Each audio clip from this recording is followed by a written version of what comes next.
Creator Town Hall is on the air in 3, 2, let's do it.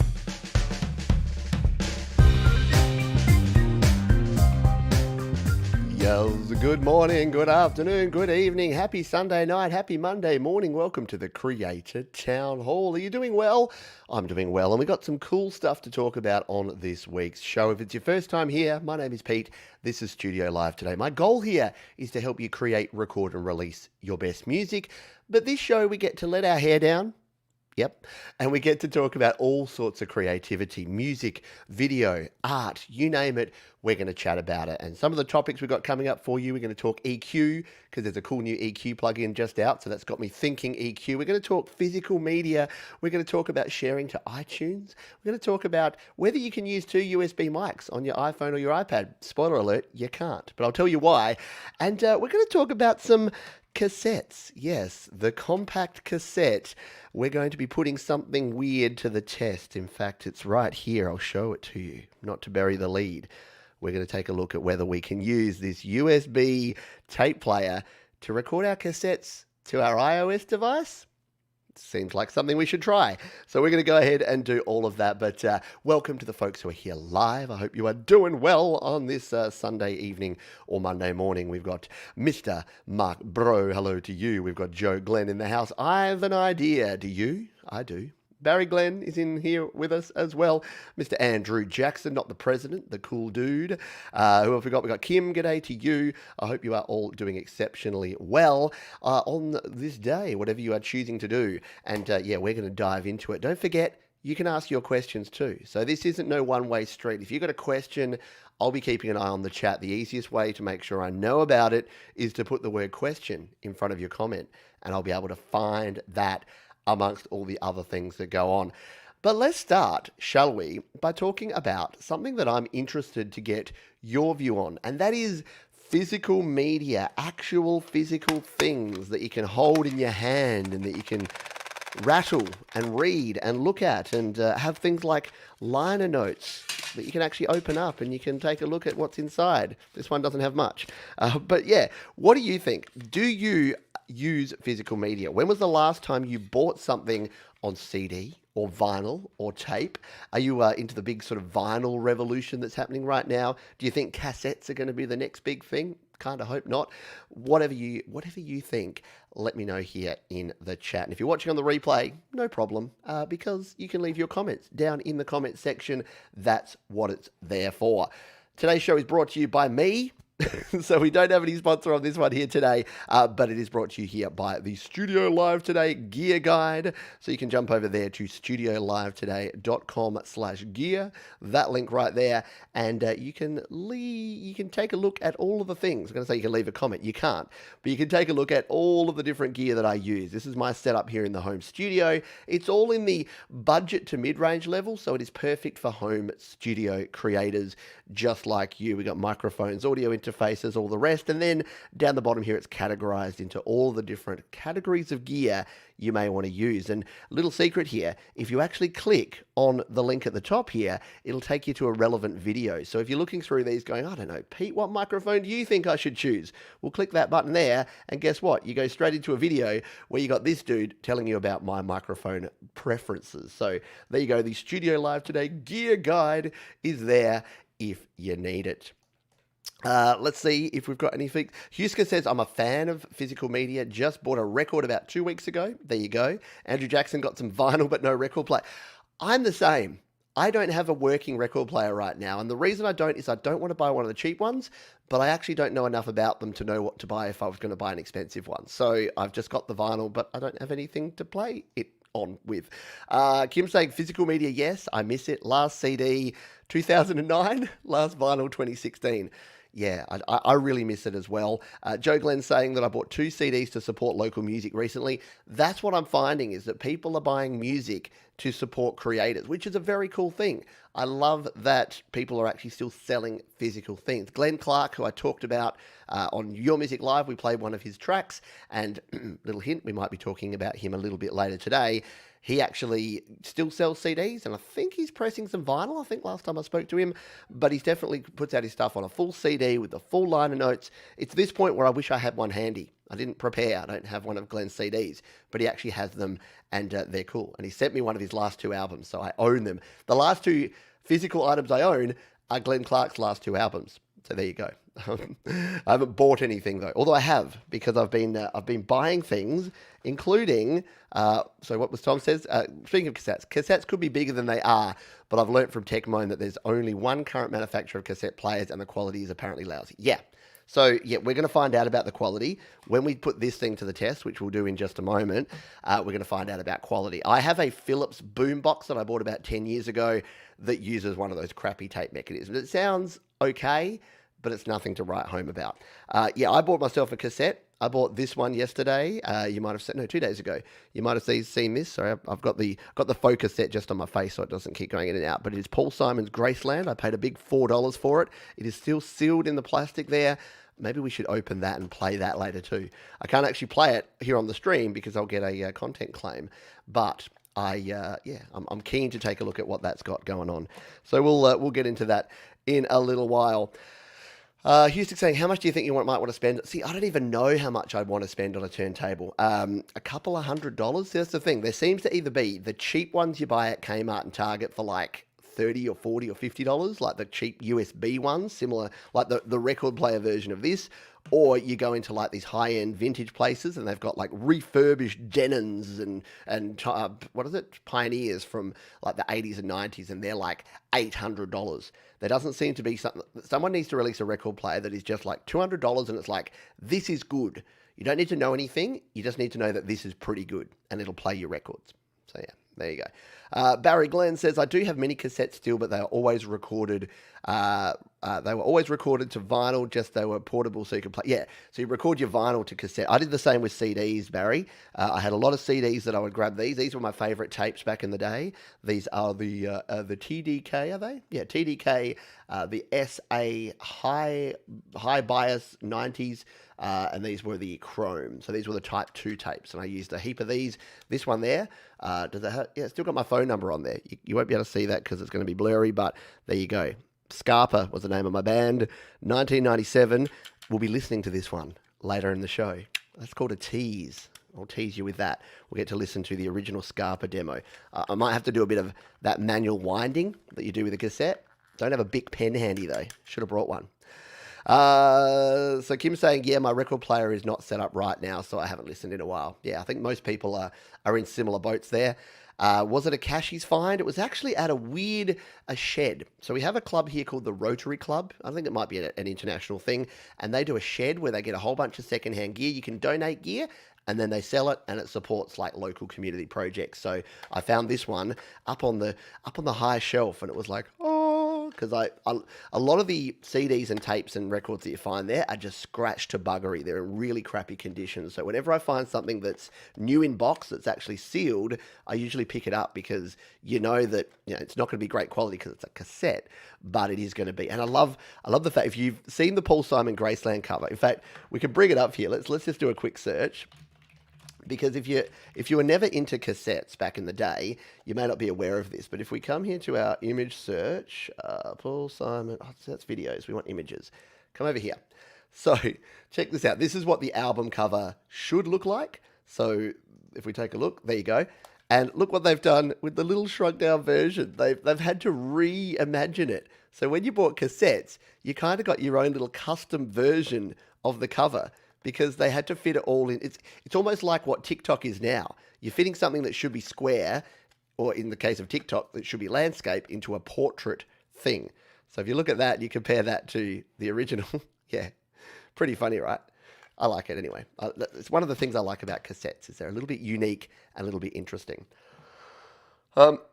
He's saying, I think you'd better spend about $300 to get pretty good sound. Yeah, so I don't know. I need some advice. Graceland is, I know it's a great album. I had it on the CD back in the day. My friend had the cassette, so that's when I first heard it. My friend Marty had the cassette, and we'd listen to it all the time. Going to Graceland, Memphis, Tennessee. Andrew Jackson. I remember getting Michael Jackson's Thriller on tape in the holiday in Cyprus 30 years ago. I was so happy. There you go. Mark says, still haven't listened to cassettes and vinyls, quite a few CDs too. Very cool. Hello, Soul Rack. Hope you're doing well, my friend there. Yes, the TDKs were the best. I had a whole bunch of these. I've got some sad stories when my car caught fire when I was about 20 years old, and I had just bought a pair of, this is how you know it was the 90s. I just bought a pair of Doc Marten boots and a 10-pack of TDK chromes. And yes, I was a little sad about my car, but I was kind of devastated that the Doc Marten boots and the 10-pack of SA90s were gone too. So, yeah, it goes to show you what my priorities were back in the day. Yeah, I'm going all Heimbach on you, right? Let's get retro. No, this is not retro. This is he would look at this and go, Pete, don't use that. Bad. It's going to destroy you. It's going to destroy you. Good day to the Mix Club. Hope you are doing well. And were you smoking in the car? No, not at all. It was a weird one. Yeah, this was a long time ago. Don't worry, I'm fine now and I'm over it. But maybe it's a story for another day, or maybe later in the video we'll go into that.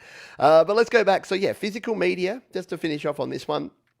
I love it. I tried to take a quick video, but then I forgot to transfer it over. No, I don't have it here now, do I? But I have a cupboard full of it. In fact, I should be able to no, I can't do it. You'll be able to see it up here. I won't be able to show the audio, but I'll just show you. This is my cupboard of physical media that you can just see there. Like, that's all the CDs there, and they go all the way back. Super poorly organized. So yeah, I have myself a bunch. And does anyone else ever get these sort of urges sometimes that you're like, today's the day, I'm going to go through and catalog my physical media or organize them or rip all my CDs to my computer? The amount of times I've started projects, and I start at A, and I reckon my Animals CDs and ABBA, and I get to about the Beatles, and then I don't think I've ever got to the C's with any sort of physical media project. So, is anyone like me? I don't know. But yeah, physical media. I don't know whether it's something. The Mix Club saying, I remember getting gas at Shell in the day and getting tapes. Yeah, there's a Simpsons episode where Marge and Homer are in the gas station, what we'd call a service station here in Australia. And yeah, they used to always be the cassette tapes because of course you're driving, and what do you have in your car? You have your stereo, and if you're on a road trip, you need to buy John Fogerty's greatest hits. You need to buy the best of John Denver. You need to buy Air Supply. In fact, it was Air Supply. So Marge and Homer were there, and they're like, Air Supply? Well, why have you got all these cool bands? Homer's like, why have you got all these cool bands here? And then it's like, I think it was Bart. He's like, what is this? Is this soft rock? And no. And then Bart's like, is it wuss rock? That's it. So yeah. But yes, we'd call it dad rock now, the old 70s wuss rock. Tom Rochelle says, I have bins in the basement full of my old CDs and cassettes. Curtis Earth, hello to you, my friend. One time I saw TDK tape blanks for $3.45 a piece. In the same music store, I saw a Simply Red tape in the bargain bin for $1, and I thought, is Simply Red simply put out on a blank tape? They would have made more money. I love it.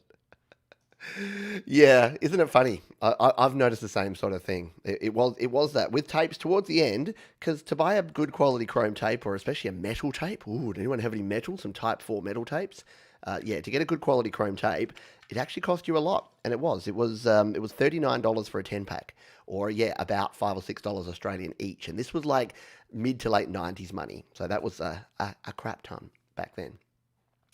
Huska said, I got an Alice in Chains sap from a gas station. There you go. Oh, and now that's what I call, yeah. Here in Australia, there was smash hits, and then there was 100% hits, and then the more recent ones was these ones. Now that's what I call music volume, insert number of volume here. Cleggy's in the house. How you doing, my friend? First CD I remember was Rainbow Anthology. First band I listened to ever. One of the underrated greats. So there you go. And hello to Sion, and hello to Brian. I hope you are all doing well here. So that is physical media, and I wanted to move on because I didn't mean for this to be our featured topic, but I've been meaning to look at this for forever, and I thought, let's have a look at it now, shall we? And that is the topic of cassettes. So as I mentioned here, I have had this for the longest time. It is this one here. You can buy these pretty much everywhere. If you're watching on the replay, I'll get a link to it on Amazon and put it down in the description. Because if this works, you may want to pick one up, yeah? It's the EZ Cap. And look, it's not really. It's a very, very generic USB tape player. and it is made by a bunch of different companies. You'll find them on Amazon, you'll find them on eBay. And one of the coolest things that I found with this is, check this out. Look what it comes with. One of these old mini CDs. Speaking of physical media, oh, it's stuck to the inside. Have you ever seen one of these? You may not if you're younger than about the age of 40 or 35. Look at this. This is the installation CD for the software, which I'm pretty sure was just a freeware version of Audacity. But look at that little sucker there. I almost want to put it into... I don't have a CD drive for my Mac, but yeah, I'll have to put that into my PC. And that goes in... You know how your CD trays have that center slot? It goes into that bit and it spins around. Why on earth we ever wanted to have a CD that was an 8-inch instead of a 12-inch CD, I don't know, but I find it funny and super retro. You also got a pair of earbuds, which are potentially the worst earbuds in the world. Check out these suckers. Yeah, look at that cable. Like, I could literally just pull that right now and I reckon I could pop it off. But yeah, earphones, because this does have a headphone jack as well, which is interesting. And you get your operation manual, which is written in English that is kind of difficult to understand. But here's the little device, and it's literally just a little flip top. We can... Whoop, I pressed the play button. That's the wrong button. Haven't used it for a while, as you can tell. This is going to be super... There it is. There's a little release catch on the top here. Look at that. It flips up. Now, you can't feel it, but you can see that, right? You can see the quality of that plastic. It's not great. This is not going to be... And the tape mechanism inside is not going to be stellar. But we're going to do it. We're going to try it anyway. So let's grab our tape. Now, what I'm going to use... I've got this. This is like a recorded demo tape. But I want to get the best possible quality we can without breaching copyright. So what I did is I grabbed... Now I've lost it. There it is. I grabbed this. So what is this? This is a copy. You can see there, Adelaide Tape Distributors here in South Australia probably don't exist anymore. I don't think anyone's distributing things on tape anymore. But there it is. It's never been played. Pristine, still in the case. There. No, nothing on there, because the idea here was you would actually print your own label and put it on there, and the case is empty too. And inside here... There you go. They've got a little promo. Let's read this and have a listen. So, the superior quality of this recorded cassette has been ensured by real-time duplication. The cassette is recorded at normal speed. The use of a high-grade cassette, the use of an exceptional quality cassette deck. Adelaide Tape Duplicators have made every effort to cater for your ultimate listening pleasure. Retro-tastic, yeah? I love it.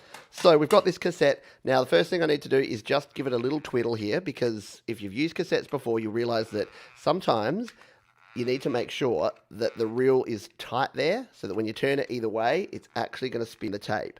Because if you put it in there, this is the thing, people think that tapes used to just get stuck all the time. They got stuck because people would leave them in their bag, they'd shake and rattle around, and see how, just there, see how that reel started to, the tapes come off the reel there? If you're not careful when you start playing a tape, that can be a problem. So we've fixed that, and we're going to plonk it in the cassette player, like so. Yes, it's not satisfying at all, and I could destroy this, but that's okay. So you can see in there, there's the tape reels. Now, when I hit the play button, absolutely nothing's going to happen, because we've got no power for this sucker right now, yeah? We need to power it up, and it comes with its own USB cable, and it actually comes with a 2-ender. This particular version. I don't know if all of them do, but this is so that you can actually get enough power going into it as well as connect it up to stuff. So what I'm going to do, what I have over here, as you probably know, oh, it's fallen down. This is a problem. I've lost my USB hub. It's just fallen off the back of the desk. But what I use to hook up to my iPad is a 10-DAC powered USB hub. Now, because I haven't set up my camera so I can show you everything here, what I am going to do is I'll show you the gear as we go through over here. So if we go to my gear guide, which we were just at, studiolivetoday.com/gear, you could use either a Lightning to USB 3 adapter if you're using an iPhone. So if you're using an old iPhone that's using, any iPhone that's using a Lightning port, you can use the Lightning to USB 3 adapter. I've got everything plugged in via a powered USB hub into my iPad Pro. So that's what we're going to be trying this with. So here's the, this is the adapter. So that's the, say it with me, Lightning to USB 3. That's what you need to use if you're connecting any USB gear up to your iPhone or iPad. But what I'm using is a powered USB hub, and I'm using this sucker here, the 10-DAC powered USB hub. So all I'm doing is plugging the USB end into my 10-DAC powered USB hub, which is sitting over there, like so. and that's hooked straight into my iPad. So let's bring up my iPad here, shall we? We'll need to go in and share it. In something I should have prepared earlier. Let's come in here and share my screen. Bring it up here, throw it over here into Reflector, and hope that Reflector is going to be nice to us here today. We'll pop that one down, and in just a jiffy, my iPad should pop up. There it is, in all its glory. And I'm going to try audio share first, because audio share will let us record directly in here. So I'm going to try the audio share. And if you're just joining us here, yes, I am indeed. I'm trying to see whether we can use one of these dodgy USB tape players to record a cassette via USB into an iOS device. And it's going to be super experimental. And if it works, hooray, and I'll probably make a better video that actually shows it properly. All right, let's plug back in to our audio interface so that we can have our... In fact, no, we shouldn't do that, should we? So this is going to be interesting because we might have to do some weird plugging and unplugging, because once I plug this in, this is going to become the audio input and output. So this is going to be highly experimental. Let's see. We may blow it up. Don't worry. I'll blow it up so that you don't have to. So we'll come over here and we'll plug this into the USB. It's a USB mini jack at the top there. Nothing's happened, but that's nothing weird. Let's hit the play button now. The reels are spinning. As you can see, we've got spinning reels and we're hearing some sort of noise, but it's not playing the audio. The reason being that we haven't got the record set up here yet. So we're just going to find out. This is all just very experimental. We'll come over to here. Let's go to our voice recorder. We seem to be getting some sort of level in here. If we monitor this, will this come in through? We'll turn the volume down on my mixer here. Let's turn the monitoring on. No, nothing's coming through. You know why? Is because it's coming out of the 3.5mm jack that is on here, I would imagine. And that's what, because this is the audio input and output device. Let's hit stop. Yeah, there you go. So it's definitely the noise coming from the cassette. Look, there's definitely some solid gold Pete John Scarpa 1997 music being played through there. We just need to work out how we can get it happening here and how we can actually monitor this audio. So here's the problem. If we swipe down from the top right corner here and we go into our audio settings, there you go. So it's using USB audio device for the input and output. So that's why we can't hear this. But you know what? In something I should have prepared earlier, if you don't mind holding the line a moment, what I'm going to do is I'm going to jump over and I'm going to grab a 1/4 inch or an 1/8 inch to, what do I need? I need an 1/8 inch to 1/4 inch. Do I have an adapter that can do this? I should have prepared this. Or do we just record it blindly and then see if it's going to work? I don't know. Let's try it the first way first, and then we'll see if we can monitor it actually coming in. You know what I'll do? I'll plug these headphones in.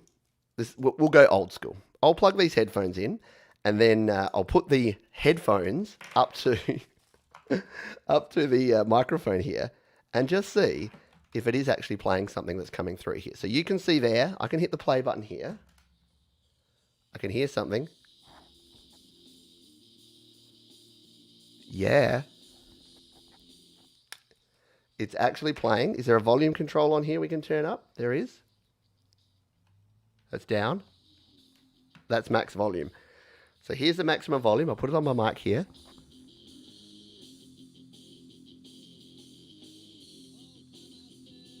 You can hear my song go down. Now, does this one have any swear words in it? I can't remember. Before we do this, let's do this blind again. We'll rewind this tape, and we'll do this in the background while we have some fun and do some other things. So we're going to work out which one's the rewind and the fast forward button. This one looks like the rewind button. Oh, listen to that sound. Oh, there it is. Oh, man. You wouldn't want to use this more than a couple of times to actually get things going on here.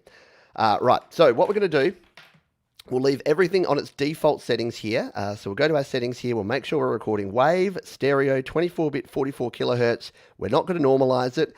And what do we do? Open the recording when we're finished. All right. So we're going with it all completely off the bat. I don't know why one channel's like got some noise coming through and the other one doesn't. We'll just find out here. So what we're going to do now, so I'm actually pretty stoked already that this has recognized this as a standard USB device. Yeah, we'll find this out. So yeah, you would have only been able to hear that very faintly because it's only coming through the headphones and they were just up against the microphone. So what I'm going to do now is we'll hit record here in audio share. So that's now recording. You can see there. We're going to hit play on the cassette. It's starting to spin. That's just the background noise there.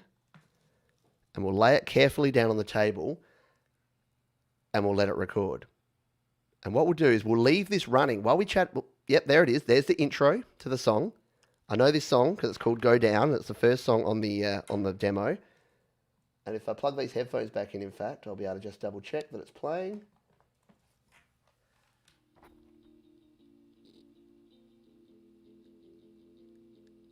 Yep, it's definitely playing audio there. So we will leave that and we'll return to that. This is like a cooking show. We'll put that in the oven for 20 minutes and then we'll come back and see if it's baked. So now I can hear it really quietly in the background. I'm just going to have to unplug these headphones. Touching it while it's recording is probably a super bad idea because it's probably going crunch, crunch, crunch every time I touch it. But we'll find out. How cool is that, though? If we can get this working, these things could be fun. If it just gets decent quality, because there's a bunch of stuff I have on cassette. A lot of it's spoken word. A lot of it's old demos on 4-tracks. The cool thing is, if we can get this working, because all a 4-track is 2 stereo. So the way a 4-track tape works, if you've ever used a 4-track machine, is it's 2 stereo tracks, one on each side. And if you play it on a regular tape deck, it'll play it, but then it'll be like backwards. So you need to play both sides and then mix them together, basically, sync them in some software. We should try that. That's definitely something for the future. So what do you think? I think this is going to be fun. Let's look. If I buy something else at ozelectronics.com.au, I get 10% off. This was from about 2009, so I don't think they'll probably have that same offer there. Did I say you're baked, Joe? I mean, how you spend your Sunday nights is entirely up to you. The boom boxes. I got a boom box over there that uses 6 D cells and maybe lasts 3 hours on them. So that always stays plugged in. That could be really cool to transfer. It could. Yeah, if it's as simple as this, if you don't need any audio connection, if it all connects via USB and it does it digitally, you don't have to set levels and all that jazz, then maybe it's cool. I've got it running here. We'll check back in on it. We'll see if we can record because it'll take, I think there was, on each side, maybe there's 5 or 6 tracks. So I'm just going to leave it to record. And the reason I'm using AudioShare, not GarageBand, is you don't have to worry about things like the track ending. You don't have to worry about GarageBand crashing. AudioShare is super stable. And now that I've said that, you just watch. It's totally going to crash. Joshua said, bought one of these before, it worked fine. Yeah, well, and I thought it would because it works with your PC and your Mac. But I just didn't know whether without any drivers, with just plugging it in via the USB to your iOS device, if it works. But there's something cool about this, that if you could have just that and this and a Lightning to USB 3 adapter, I think that could make, A, a fun video to do, but B, could be a handy little piece of kit that if you just wanted to grab some cassettes and just sit them there, just have your tape player and your phone and just record things directly from a USB cassette player into your phone. Again, just for archiving purposes more than anything else. Not the quality. I know we're not going to get good quality. I can almost guarantee it. But, it'll just be fun. So there you go. All right, let's continue on. If you do have any questions, if you're just joining us, this is the Creator Town Hall. We are talking about a whole bunch of different topics, but if you do have questions, all you need to do is this. Just put the word question in front of your comment, and I'll be more than happy to answer any of the questions that you may have. I'll see if anyone has any of them. Yes, Kim. Remember how rewinding felt like it took an hour? It did. Rewinding tapes, and then rewinding it only to realize that you'd somehow rewinded the wrong side. You wanted side 1 and you'd rewound side 2, like especially on those auto reverse tape decks. That was a pain in the butt. Gary Hub says, remember when the reverse wouldn't work on a tape deck? You had to flip. Yes. I had my first Walkman had no fast forward. No, it had no rewind. It only had fast forward. So you would literally have to do that. If you listen to the track 1 on an album and you want to listen to track 1 again, you had to eject, flip the tape, put it back down, hit fast forward on the other side, and then pull it out, flip it over, put it back in, and hit play. It was the same on car stereos often had that. You know, that one that you had to push in? It was like play, and you'd push it in. And there was even worse ones that you'd push halfway in for rewind, and then all the way in for fast forward, and then even further in, and it was it was a mess. Yeah, tapes were interesting. There you go. Joshua said, had about 100 cassettes that I wanted to do that. Chewed up tape isn't a set. Well, here's the weird thing. We have spent how many years? The last 20 years trying to get rid of tape hiss, vinyl warble, the wow and the flutter, And you know what some of the most popular plugins for lo-fi music are right now? Yeah, tape and vinyl simulation plugins. It's kind of redonkulous. Anyway, Curtis Earth says, I hooked up my cassette player to my DAW into GarageBand and recorded some of my old band cassettes. Then I put those songs from GarageBand into Final Touch and cleaned and mastered them. Wow, sounded better. Now I have digital copies of those cassettes. Well, that's something cool. There's an idea, Curtis. You're a genius. Maybe if I can actually get this from the old demo tape into GarageBand, maybe we can start doing some of that. Then we throw it into Final Touch, or maybe we use some like Bruce Free. When we get this in here, we totally have to throw Bruce Free on it and see if we can remove some of the tape noise. Yeah? Yeah. Fun times ahead. All right. Yeah, exactly, Tom. We pay top dollar for plugins that reproduce that. And kids today don't know that they're bought. Right? Exactly. If you've never had to grapple with this stuff, you've missed out. Truly have. So there you go. That's a wee bit of fun that we'll continue on with there. Let's go. What have we got on our next topic? All right, let's talk about this one.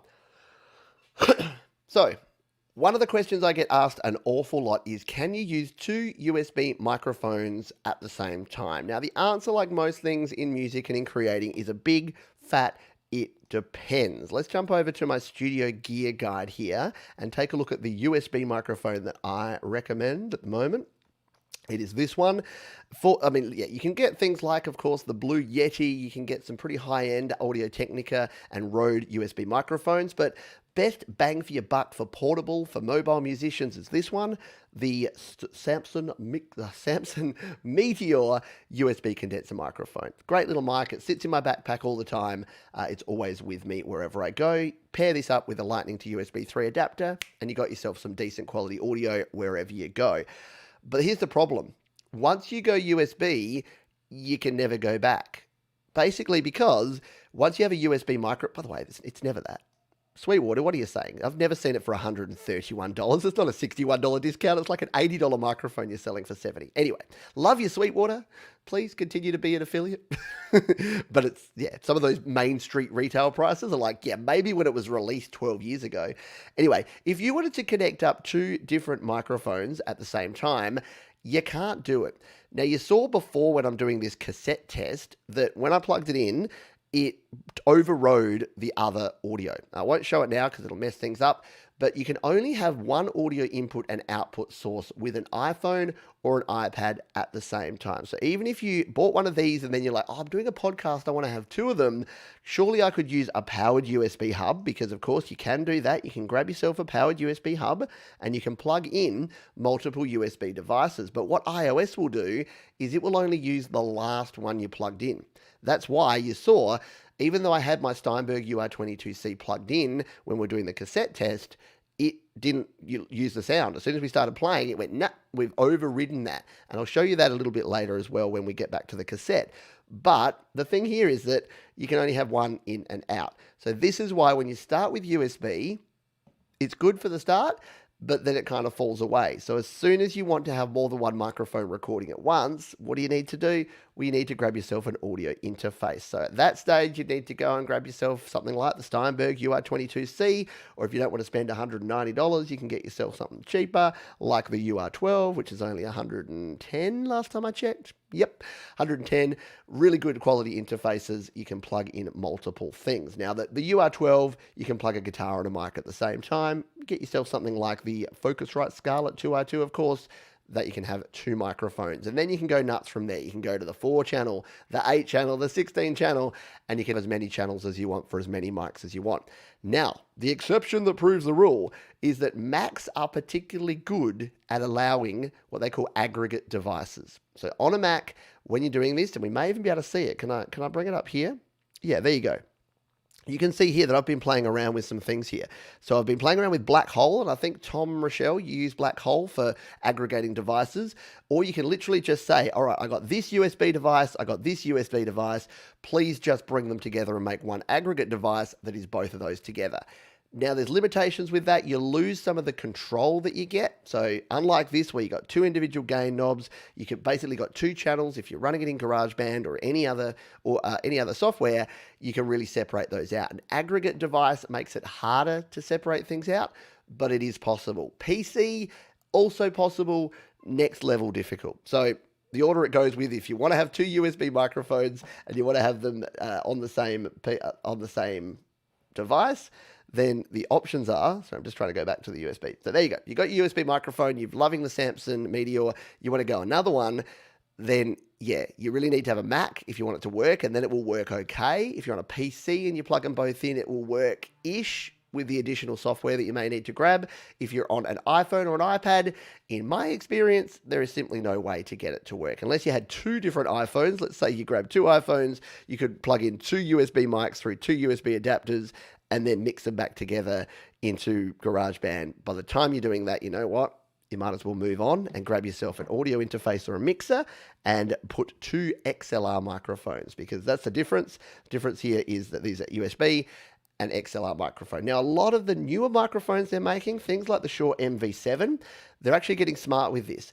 They're giving you both, because why not have both? So if you're going to branch out and you're going to spend $250 on a really nice mic like the Shure MV7, guess what?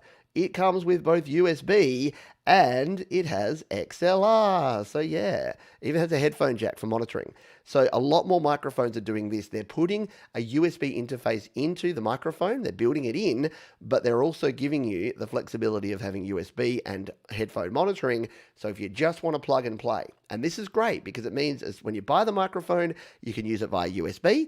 And then when you upgrade down the track and you've got a mixer or an audio interface, you just plug in via XLR, and instead of using its built-in audio interface, it just sends the audio signal. I think that's pretty cool, and hopefully more micro. In fact, Samsung on their they've got a bunch of new microphones, but their old is it Q2U? I think it's the Q2U. If you're looking for an affordable microphone, I haven't got this, but I've heard really good things about it. Yeah, this is the one.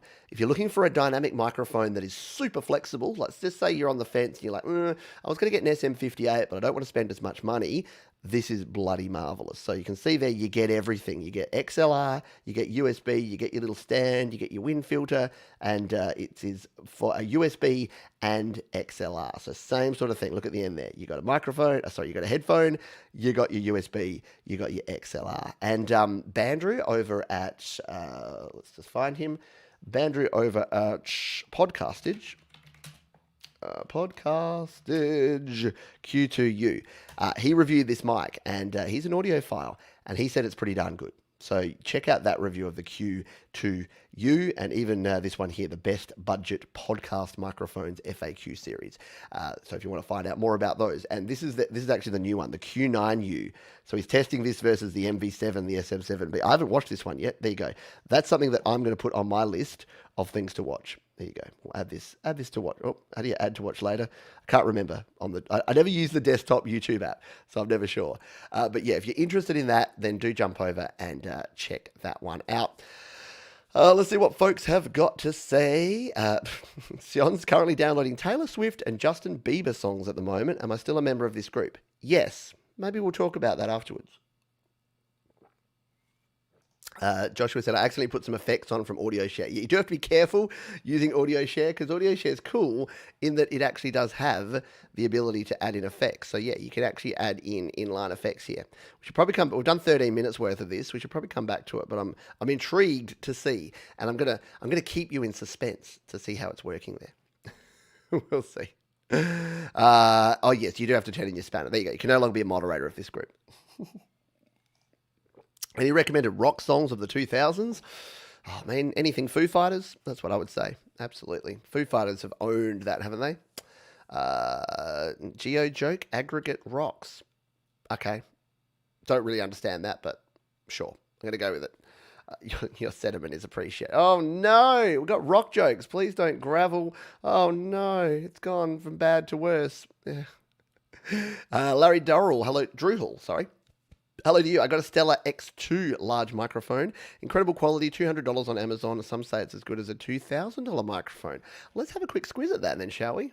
I'm always down for when, this is the whole point of this show, for when the community jump in and give a recommendation. I'm all for it. So let's jump over onto Amazon. And what is this one? It's a Stellar X2.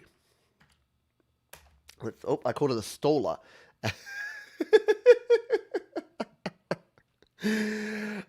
When you type something wrong into Amazon and this happens, So get ready for Pete to. The cookies are in there. They've already got this. They're like, oh, Pete's searching for strollers. Just wait for my feed to now be full of ads for baby products. That's how it's going to work. Let's try that again. Not Staller, but Stel RX2, large diaphragm microphone.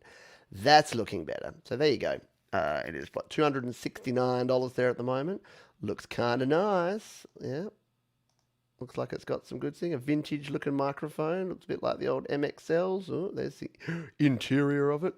Comes in a nice case. Get the shock mount there with it. And a little fluffy duffy. Yeah, nice. I like it. Only 6 left in stock. Order. No. I better search some more microphones. Look at that 5-star rating across 45 people. On Amazon, no less. And look, no one likes it any less than a 5 or a 4-star. Take ratings with a grain of salt, people. I've talked about this before. Amazon ratings are not always exactly what they're cracked up to be, but that is still pretty cool. Made of brass. Love it. Good stuff. Good tip there. Good tip indeed. Yeah. Foo Fighters, they are. They are the rock band of the 2000s. Husker has a Chatter Oak S700 microphone for guitar cabinets. Should be good for vocals too. I don't think anyone has heard of it. I shortly haven't. Thanks, Gary. Nice. You got it for $200. Well, that looks like a bargain because I got a different mic than what you showed. Well, there you go. Maybe it's slightly different. Might be slightly different models of it. Anyway, so yeah, there you go. USB microphones. What do you reckon? What do others use? What's your microphone of choice that you do your damage with? For me at the moment, I still love my Audio Technica AT2020. I use this one, which is an Audio Technica AE3300. It's a end address condenser handheld microphone, which is a bit weird, I know, but I kind of like it for doing live streaming. I think it's a good balance between dynamic and condenser. And I still like my AKG D5. If I want a straight dynamic mic, like the one I've used to record vocals on my 80s synth song at the moment, I just grabbed the D5, put a little pop filter over the top, and been using that. So they're my recommendations. But what do you reckon? What do you think? What do you use? I'd like to know. Barry Smith, if I were to get the new iPad Pro and they put Logic Pro on there, would it differ from the MacBook Logic Pro X? Probably. I don't think there's going to be a version of Logic specifically for iOS. I think from looking at what Apple are doing, I think it's pretty clear that they're just going to create a universal infrastructure where apps are going to have to be both.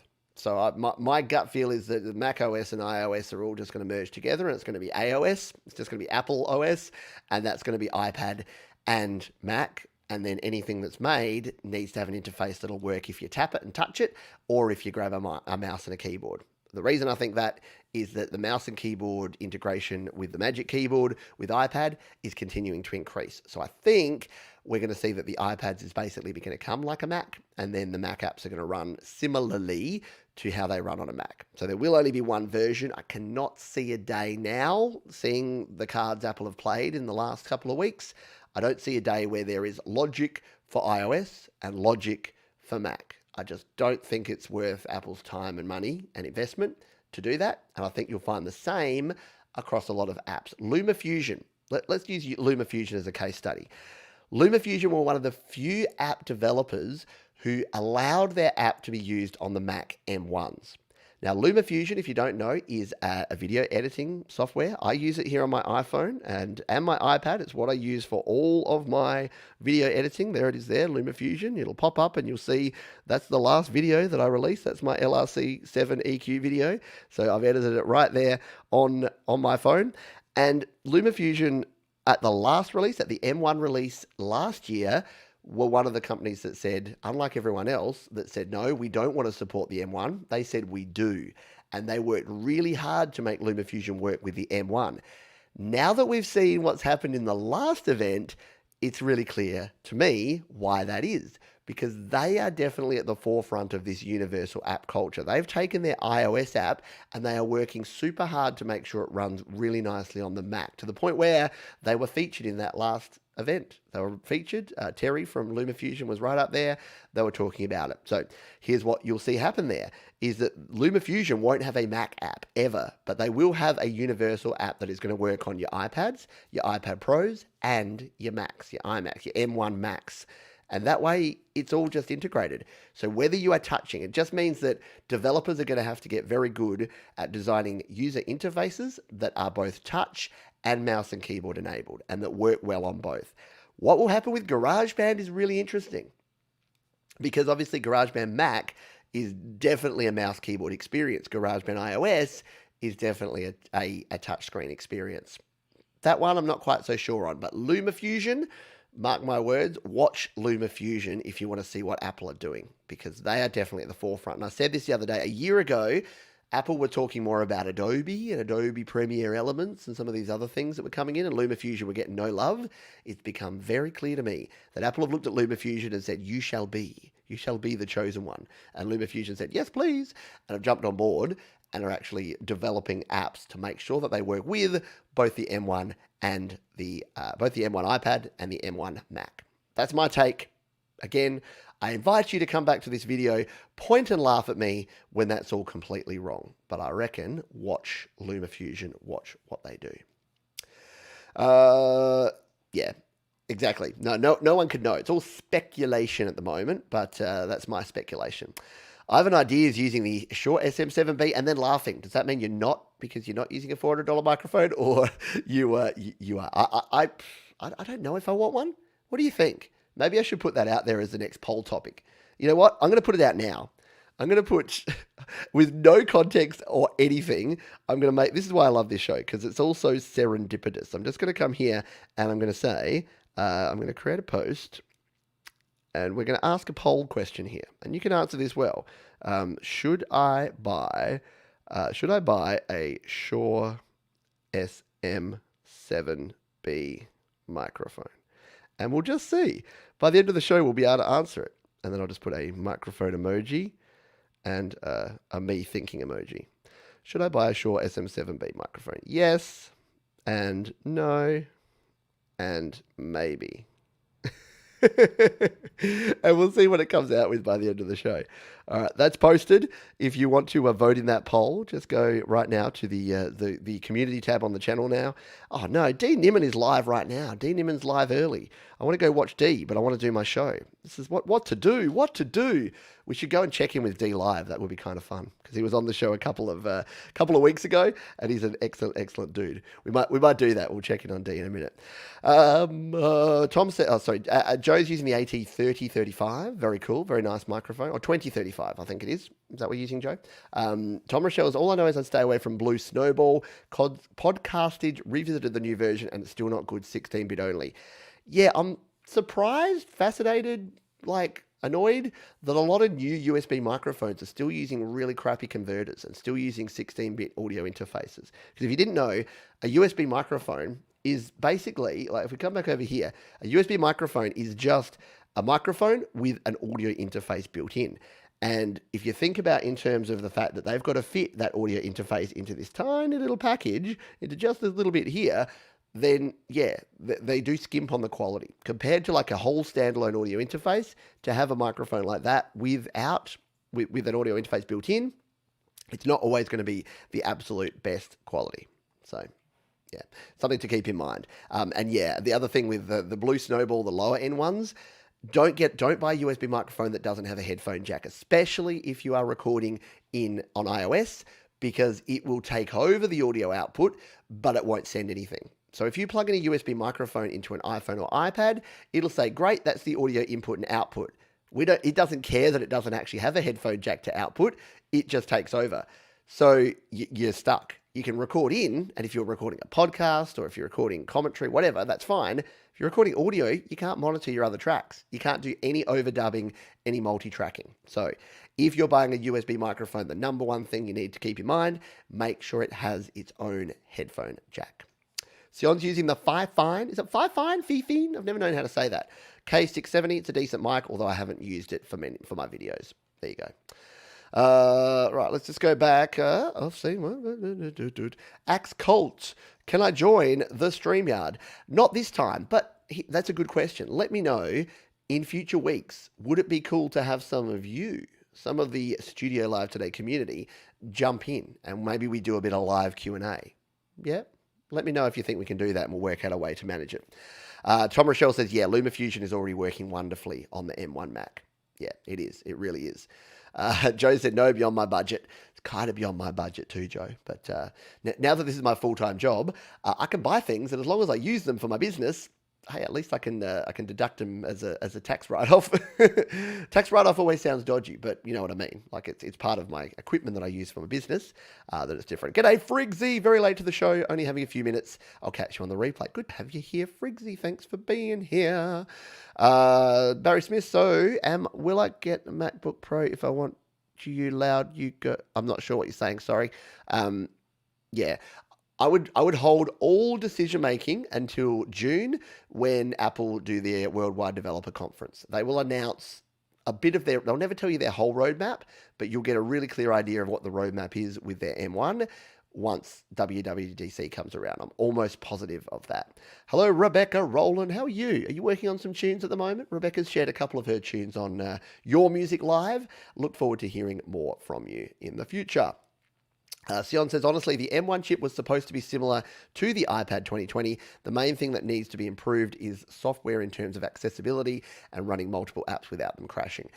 And that's exactly what I think the M1 will bring. I said in GarageBand Weekly this morning that I couldn't really see how the M1 is going to be better than the current iPad 2020 with the 6 gigabytes of RAM. Why would you need 8 or 16 gigabytes? You know why you would? Exactly what you've said there. Multitasking and stability. So the reason that the Mac Minis and now the iMacs are so good and are going to be so good is that they are going to be able to run a bunch of apps and they're going to be stable and you're going to be able to multitask and put all the plugins you want. And even with only 8 gigabytes or 16 gigabytes of RAM, because it's all integrated, they're going to crush it. That's my 2 cents. Well, come on down. Joey Helpish. Have you looked into the Shure MV7? Yeah, we were just talking about it, buddy. And it is. It's another option. And I like it because we're talking about it being really convenient because it actually has USB. It was this little sucker right here, Shure MV7. It has USB as well as XLR. So that makes it even more handy. And it's similar-ish. It's not quite there. It's not quite up with the SM7B, but it's close. And yeah, it's definitely a good alternative, I reckon. There you go. It's an AT3035. Okay. The 3 Series. Yeah, okay. The old 3 Series. Yeah. That's why I was a bit confused, because I know there is a 2035, but you've got the 3035, which, yeah, you're right. I don't think we can find it anywhere here. No, it doesn't exist. It's all the 20s. It's all the 20s now. But that's cool. Yeah. Don't forget, pick up stuff secondhand. Pick up stuff cheap. You can do it. My first microphone was a Samson CO1, which I still have. Now, the only thing that has going against it is that mine smells like cigarettes. But if you can find one that doesn't smell like cigarettes, then you're good. But here it is. Like, this thing is solid. Like, 4.5 star ratings there, as you can see. 4.7 out of 5. Everyone loves it. Very few 3, 2, and 1 star because it just works. It punches above its weight. It sounds better than it has any right to sound. It is only XLR, but it comes with the case, comes with the stand, comes with everything you need there. And like I say, if you can find one in a secondhand shop, check that it doesn't smell like cigarettes, and then buy it, because every time I would sing, at my first EP, I used that microphone, and I still remember I'd get up and do these early morning sessions, and I'd go into my cupboard here, like I've got a walk-in closet where I'd record vocals, and I'd sit down there, and I'd have my coffee, and the first thing I'd inhale is a big whiff of someone's cigarettes from 10 years ago, and it was just horrible. But yeah, there you go. Aaron Bigby, I used a $50 mic from JB Hi-Fi. don't discount places like JB Hi-Fi. I've actually bought quite a bit. Like here in Australia, I don't think JB are anywhere else in the country, but JB Hi-Fi. If you search microphone, let's see if we can decipher what microphone you would have bought from JB for $50. So places like JB, office supply companies, like you can get microphones everywhere now. What might you have bought? Because none of the blue or the Rode ones would have been. Maybe one of the lower end blues. What have we got that it could be?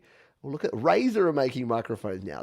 That'd be for your gamers, your hardcore gamers. Yeah.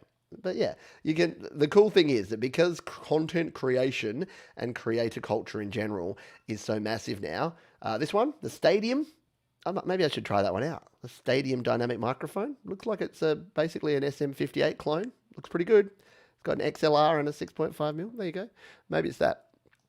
Yeah, but yeah, don't discount. Like again, it's not the gear, it's the music. If you're creating good music, if you're creating good songs, whatever you record them with, as long as it's decent quality and it's not terrible quality, like what I'm probably getting right now from this tape.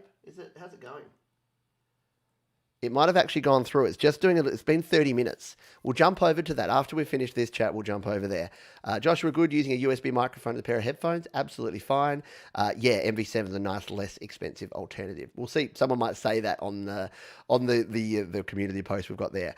Frigsy, I bought the Sennheiser E935 with the Thomann preamp a few months. A lot of people are using them for podcasting. Excellent quality. Nice stuff. Love it. Yeah, Sennheiser make good gear, as you can see by what's on my ear holes right now. Mark Bro still uses the Samson. Yeah, that Samson is so good. It's so good. Gary Hubbs, yours smells like cigarettes for a different reason, mate. Just a different reason. And Tom says, yeah, it came with extra seasoning. There you go. Yeah, a little bit of extra seasoning. Yeah, a bit of Febreze. I should have done that. Rebecca using the Meteor mic. Yeah, the Meteor is a very good one. Yep, the SM57 clone. So is it that Stadium one? That's what it looks like it might be. Anyway, hello Jade Star, who's dropped on by. Ladies and gentlemen, it's Jade Star. Hope you're doing well. Jade Star was in the very first episode of the Creator Town Hall. So she will always and forever be the what is it? The debut of that. It's definitely not recording anything anymore. So why don't we jump over and let's do a Cassettes Part 2 Electric Boogaloo. Yeah, that's not recording anything there. I'll plug in the little headphones and just make doubly, triply sure. So it's probably just going ka-dunk, ka-dunk, ka-dunk.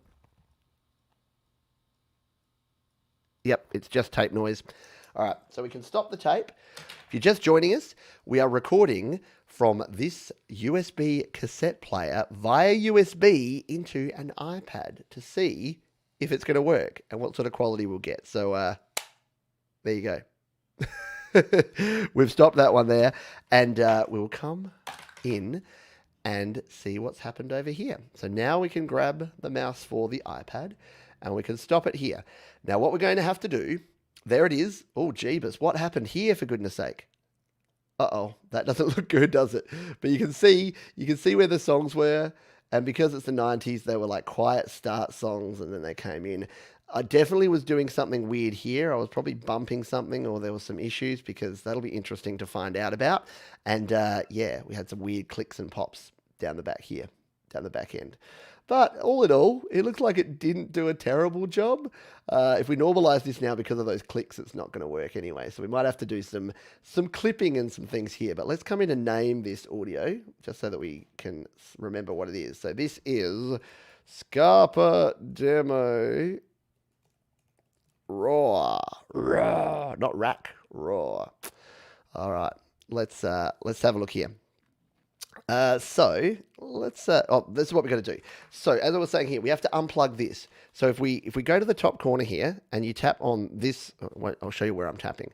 If you go to your top, if you slide down from your top right corner on your iPad or from the bottom on some of your iPhones and you tap where it's got you now playing, just tap this little button here because this tells you the audio device that's currently using the core audio or whatever it is Apple call it. So at the moment, I'm sending this via AirPlay to my Mac Mini via Reflector, but because I've plugged in another audio device, it's overridden the Mac Mini with USB audio device, which is this cassette deck. Now, if I unplug this while I'm still on this screen, look what happens. It switches back to my Steinberg UR22C, which is exactly what I wanted it to do. So this explains what I was saying about the USB devices before. We'll just turn off the USB port on the 10-DAC powered hub just so it doesn't get confused.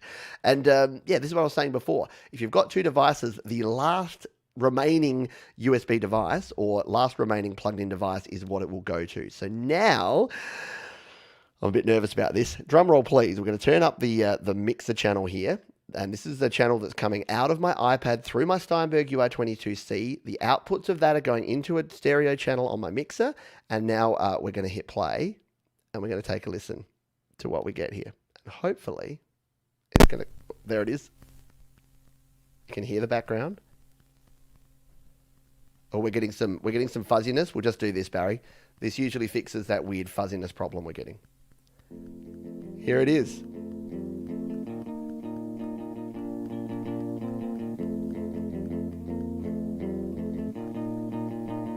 So we got the hiss, we got the background noise, we got some weird clicking and tapping. Here's where it kicks in.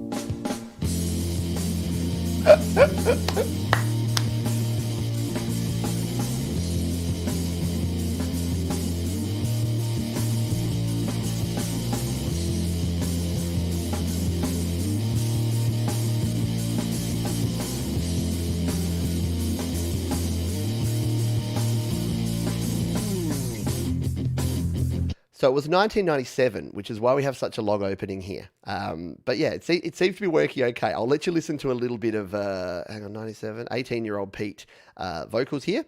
This is a song called Go Down, and we'll just play up to the first chorus, and then we'll try some, because it looks like we've got some cleaner recordings of some of these later tracks. So we'll grab one of these, we'll split it down, we'll throw it over to GarageBand and have a little play, shall we?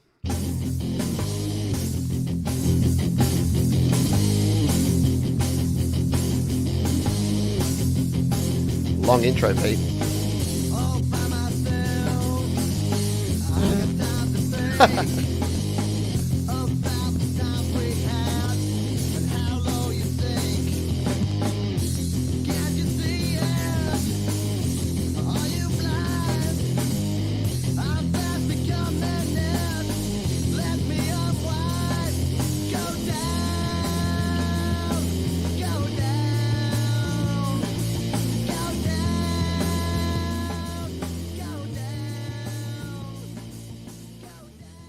Yeah, so rough around the edges, right? Rough around the edges, but it worked. It definitely worked. Am I happy with it? Not really, but that's okay. Jade says, I have the same tape to USB as you, Pete, and it works better recording into Reaper than iOS. Yeah, and I have done it into Reaper as well. There's just something super pleasing about putting it into iOS that I wanted to play around with. And obviously, this is the first time I've done it. I'll tweak the settings. I'll make sure it's like I'll work out the most stable position to get, because this is the thing. As you saw, it's like 10-year-old bit of kit, and it's pretty shaky. And to make sure you get the best sound, what I would imagine would be the best is to put it on a flat, non-vibrating surface, to not be ranting and banging your table next to it, and then just let it get the most clear audio going out. Because again, once it goes out via USB, whatever you're sending it to, it's just recording ones and zeros. So yeah, you're probably right, Jade, you're going to get a better recording into a PC or a Mac, just because it's going to be easier to manage everything. But you know me, if there's a way to do it, mobile, I want to do it mobile. So that's what we're doing. All right, let's grab one of these other ones. I know, I'm really hoping that it's not there. Yes, it was me singing. I know I should probably re-record these. Here's the thing though. This particular demo is not what I'm going to be using this for, because I actually have this on both DAT and CD. So I have a digital transfer of this already. And if you want to hear that, there's a hidden SoundCloud channel that I'm sure Jade or someone can probably find and embarrass me with. I've shared it before myself. So we'll listen to, we might be able to do some comparison there of this version versus that version. But I'm intrigued to see some of these other ones that might actually sound a bit better. So what I'm going to do is, can we duplicate out this? I haven't used Audio Share for quite a while. I can't even find what track we're actually in right now. What did I call it? I called it Scarpa. Where are we? Scarpa? This one. Scarpa Demo Wave. So if I make a copy of this one, Can we copy? How do we just duplicate? Do we just, I can't remember now. Move? No? Is there a way to just duplicate it? I can't remember now. Oh, I think when you trim it, doesn't it say trim as a new one? We'll do this. We're not going to keep any of this anyway. So let's trim and fade it. Let's find...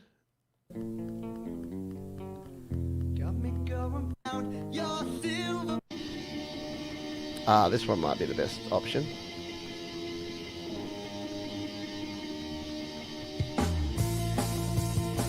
Yeah, let's pull this track here. We'll go to there. Make sure we capture the start of it. That's the end of the last one.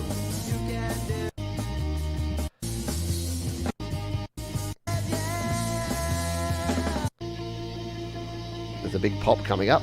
Warning. I'll put the volume down. Hopefully it comes after the end of that track.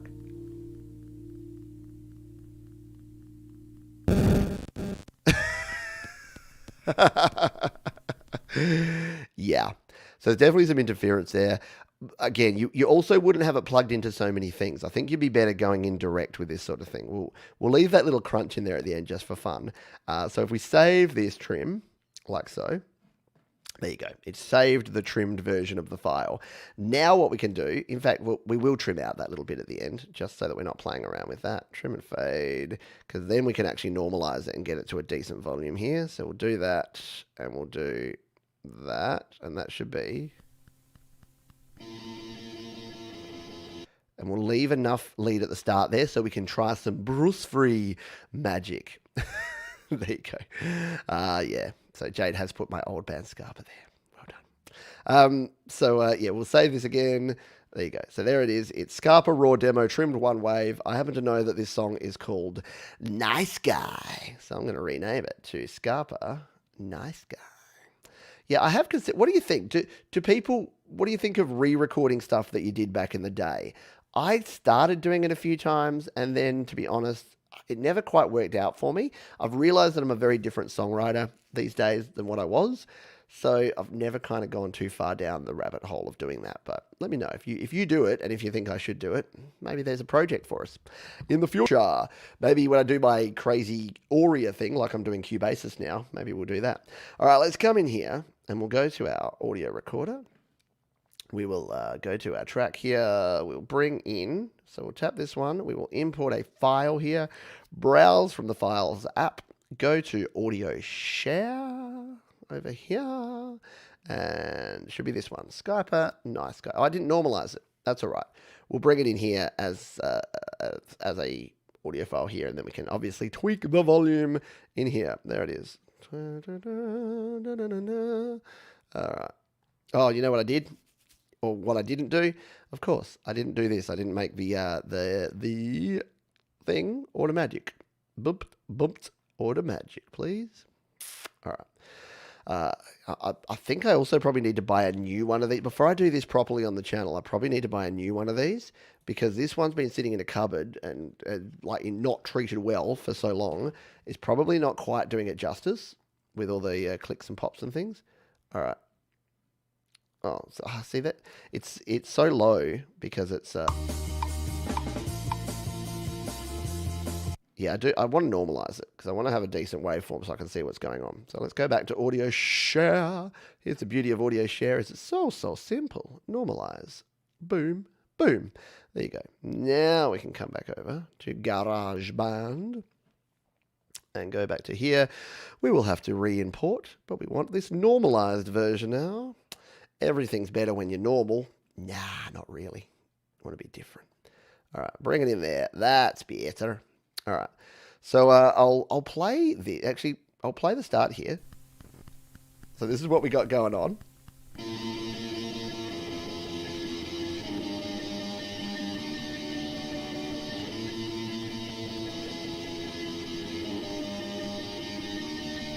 So probably the most annoying thing is that persistent... click, click, click, click, click, which is probably the fact that it is probably a ground loop at 50 hertz from the powered USB hub. So if I go around the hub, we'll try this. When we do the second half of the show, I'll plug into my phone just using a Lightning to USB 3 adapter. directly from the tape and see if that's going to have the same effects. Because I think a lot of the noise we're getting in here, because you can hear the tape hiss. Oh, back to the start. The hiss is definitely going to stay there, but that click, click, click, click, click, click, click is probably more some interference from either my Wi-Fi, from the powered USB. Like, there's so much stuff in this studio that this is the worst possible place to actually do that. All right, so let's throw some Bruce Free on this track, shall we, and see how much of this we can actually clean up. If you're not familiar with Bruce Free, it is from Cleve Grand. It is my favorite noise reduction plugin in the world, and it does miracles. But can it do enough miracle to fix this? So what we're going to do is I'm going to hit play. I'm going to hold down this ear button. It's going to sample the audio noise, and then it's going to try and remove as much of that noise floor as possible. So let's give it a try. Oh, not bad. It's done pretty well. Right? If we didn't have that click, if it wasn't for that click, it would be pretty good. So if you can get rid of that click, Bruce Free is going to do a pretty darn good job tidying this stuff up, isn't it? I think so anyway. So let's go down here to where we've actually got the full band coming in, and let's take a listen to this absolutely raw audio with no processing apart from Bruce Free.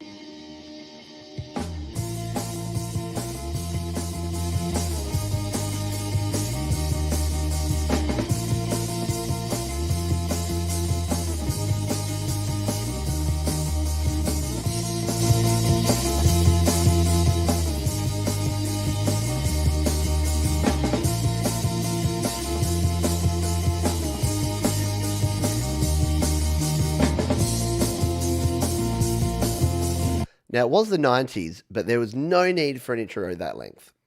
No need at all. But apparently I thought there was. I do sing in another, 50 to 60 seconds. Let's just persist for a minute.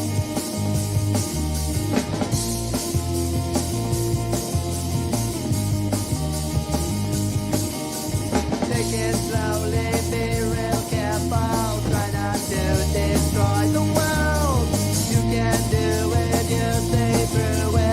You are not that kind of girl. Happy nicely, don't be hasty. We got all the time we need. After all, it's baked in pastry. On the others we will be. Don't wanna be your friend, yeah. Don't wanna be your friend, yeah. I'll hate you till the end, yeah. Don't wanna be your friend. So I'm relatively impressed, given that that came from this, and it came through this, and now it's in there. I don't know, there's something that makes me happy about that whole process. And I think with a bit of tweaking, we can probably make this better, yeah? But there you go, you got to see it for the first time. And again, not that I'm a clickbaity kind of person around here on this channel, but yeah, I think that a video that is, recording cassettes to an iPhone, and it's just got a picture of this and a picture of an iPhone and a cassette, I don't know, that would be appealing to me. 5 years ago, me starting out would go, what? No way. And I'd totally want one. So if I can work out the kinks and we can get it sounding better, I think it's cool. What I kind of want to do is I found this cassette, and I don't know why I bought this. I think because I like motivational things, and I found this tape, which is Built to Last: Successful Habits of Visionary Companies. And it's from like 1990 something. And I thought that this would be a fun one. It wouldn't get us into trouble most likely with copyright, and we could try and copy this over. So maybe this is what we throw in here. Plus it's a purchase tape, so the quality should hopefully be okay. Maybe this is what we stick into the iPhone and try with that. So we might do that in the second half of, we're already an hour and a quarter in, so we'll play around with that. Let's just have a little bit longer play with this one. Yeah, so we're talking about the electricity. I don't know if I don't have the cleanest of power here. I don't have a power conditioner that goes in through my stuff here. I probably should get one. Our power here is 240 volt, and it sits usually 230 to 235. Like, it's not too bad, and there's not too many spikes or too many ground hums or things. But I have found that if I switch out from the AC power and use a portable battery instead, I do get much cleaner power. So we'll see how that goes. But yeah, it may be the gear as well. We'll find out. Green Day meets Dinosaur Jr. Oh mate, it was very 90s. It was very 90s back in the day. If the tape doesn't last forever, it's a damn hypocrite, right? Yeah, should totally last forever. Let's have a bit of a quick play with this, because this is obviously mixed and mastered pretty poorly. You might have noticed there that there's quite a bit of a left leaning there. So if we play it here again. After all, it's baked in pastry on the oven. You can see that it's got a left lean there. Well, we can kind of fix this, because what we can do is we can actually duplicate out this track. Boom. We can copy this audio. Boom. And then we can paste it in here. Now, we've got the same thing here and here. What we should be able to do... Oh, no, we can't do that. I thought we could split out... Can we? Can we just push one far left, one pan right? No, because it's going to pan the stereo... No, these are both stereo audio. So I'm working through my brain as I'm doing this. I know you can split out the stereo using something like, WavePad, and have the two different channels. But I thought I'd done this before. What does this do if we do one pan left, one pan right? It's playing the same audio, but is it going to work this way? Let's turn them down to start with.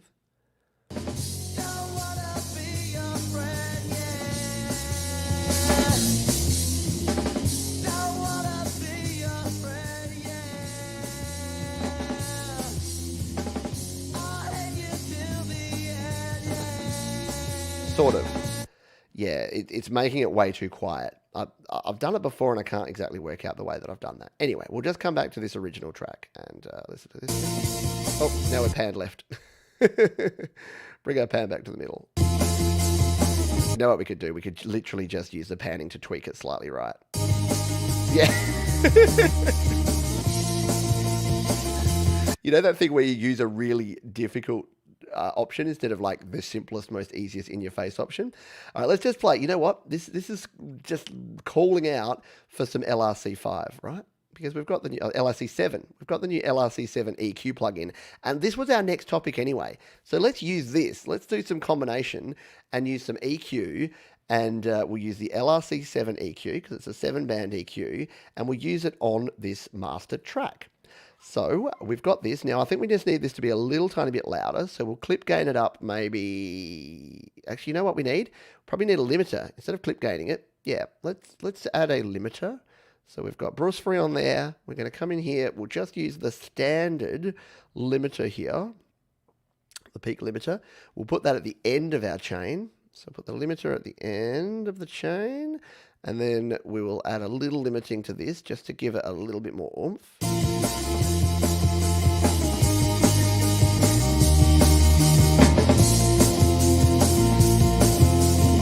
All right, now we're hearing it. Now we got there.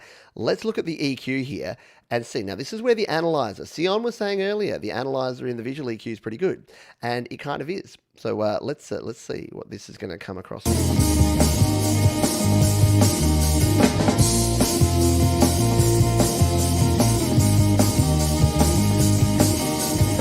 it slowly, be real careful, try not to destroy the world. You can do it. So what this is kind of telling me is that this mid-range is not really very present. We've got a lot of low end, and we've got a reasonable amount of this sort of high end that you get from that tape reproduction, but we're missing out on this mid-range. It's not got as much beefiness in there.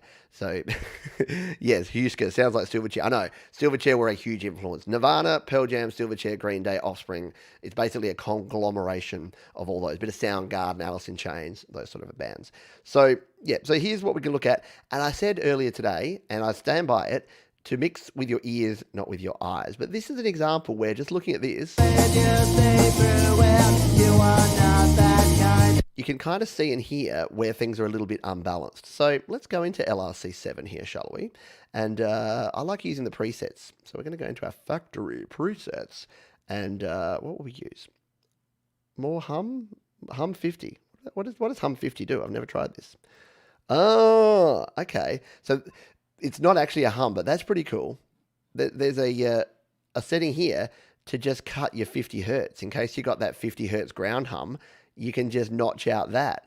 Very clever. Bravo. Bravo, Rob, on that one. Let's just go though with tilt high, because that's kind of what we want. Yeah, we want the lows to be rolled off a bit. We want to tilt it a bit high, but we also want. So let's do this. So this is rolling off below that sort of 300 hertz, and it's bringing up everything above 2K. But we probably also want something in the middle here. So we'll tap those off. Tap, tap. We'll grab this one, and we'll set it as a peaking filter. Set it there, and we'll bring this one up like that. Now this is all just complete guesswork here, but we'll just do with my absolute guesswork here of just trying to tweak this. Let's just see what it does. If we come out here, we can A/B it by turning it off and back on. So we'll start with it off, and we'll turn on this EQ and see if it does anything.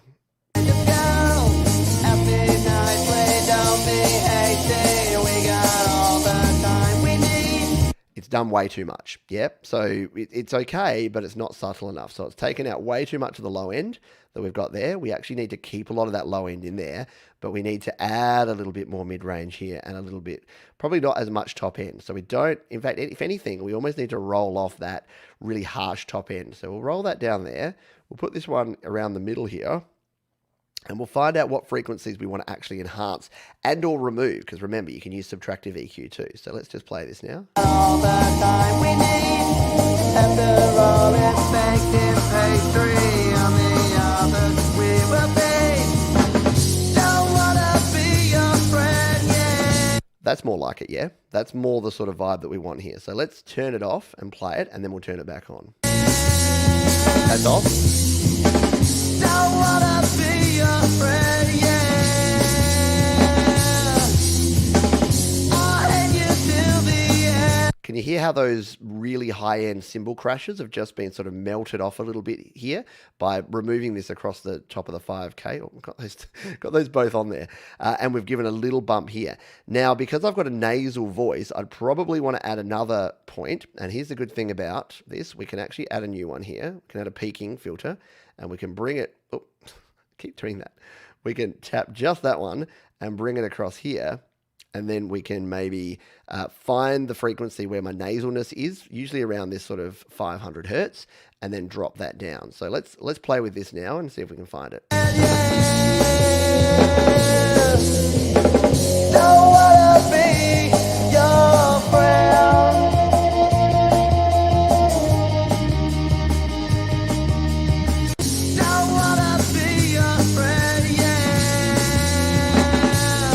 Not bad, yeah.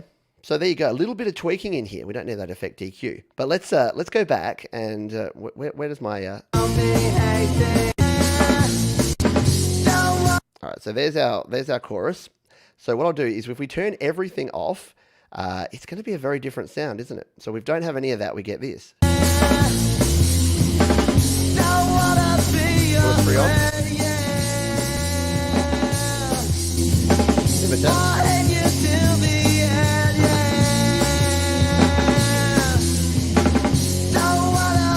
And in fact, the Bruce Free is reducing a lot of the noise. Like it's doing a good job, but it's actually reducing a lot of the good frequencies that we may want in there as well. So if we just turn Bruce Free off and put the volume down.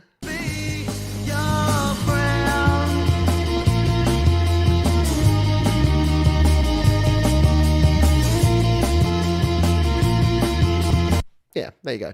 So there's a little bit of EQ tweakage that you can attempt and that you can try. And that's on the main mix. Of course, you can do it with other things. But again, in my view, the main thing to do with EQ is less is more. If you can subtract, only add when you really need to. And it's more about finding those frequencies that are annoying you and removing them. If you do want to use something like your visual EQ, then to do your analyzing, then you can. And there's no problem with that.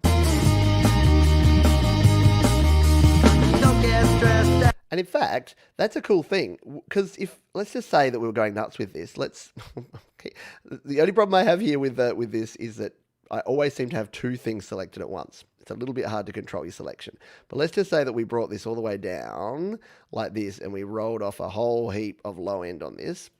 Does this then impact what you get in the visualizer? I hope it does, because that would be kind of cool. So let's go back to our visual EQ here. Yeah, look. Great. Yeah, so that's cool. So you do have that control there, which is kind of nice. All right, I'm pretty impressed. I must admit. I think that all went kind of fun. Is that a Les Paul? It is. Would you believe that is I can't reach it, but that is my Epiphone Les Paul that is sitting over there right now. Very, very cool. There you go. We need some Scarpa rescarped. There you go. I'll tell you one funny Scarpa thing, and then we'll move on because we've got our hidden gems that I want to get to. And I missed the whole midpoint motivation that we normally do, and it's like it'll be the three quarter point motivation today. But yeah, what I wanted to say, yeah. So one of the first times that we were introduced, we were playing live. It was like, ladies and gentlemen, please welcome to the stage, Scraper. And it was like, yay! And we went up there, and I think I said, it's Scarpa. Anyway, let's play. Because I think I was very offended because we'd spent so much time finding this cool name for our band, and then they're like, welcome, Scraper. I'm like, come on, man.